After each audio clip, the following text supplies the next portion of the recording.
The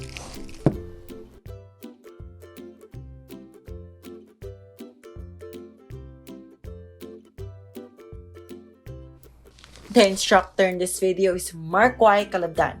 He graduated at the University of San Carlos as a biologist and is currently finishing his doctorate degree in biology. Sir Mark will be demonstrating on how to prepare the medicinal plant for home remedy use. And the highlights of the video tutorial are as follows.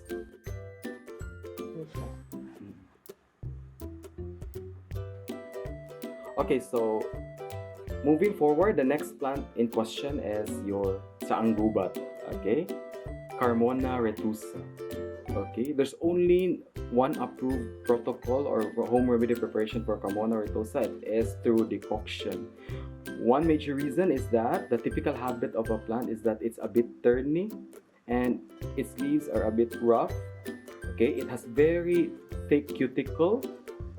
Okay, and it's a very rough leaf, so it is not recommended for mere chewing or mere tea infusion because it is very hard to extract a plant with very thick cuticle. Okay, you can see the waxy appearance of the leaves, meaning that it cannot be readily extracted using just mere hot water or mere crushing. You have to boil the plant leaves in boiling water, in a searing boil, in order to properly extract the active compounds relevant for the plant in question. Okay, so again, this is Tsaang Gubat, Carmona retusa. Okay, it's just simple one. It takes a bit long time to boil this one. So again, the rule is to boil the leaves.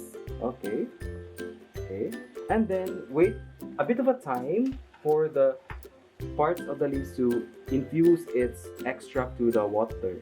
And as you can see, as I mentioned before, due to its usual or thick waxy coating of the leaves, it takes a bit of a time to actually cause the water to turn green or to change coloration.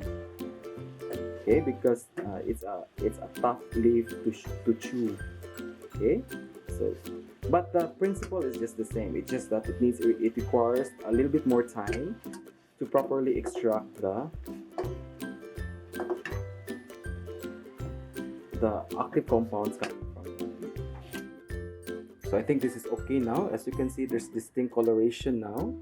Okay, but should you wish to maximize the extract, you can boil this a little bit further. It's just in this case we're using low amount of water just to facilitate boiling faster. But the point is here, so as long as you're able to see coloration now on the extract, you can now remove the leaves, filter the leaves, and then use the water as for drinking. Okay,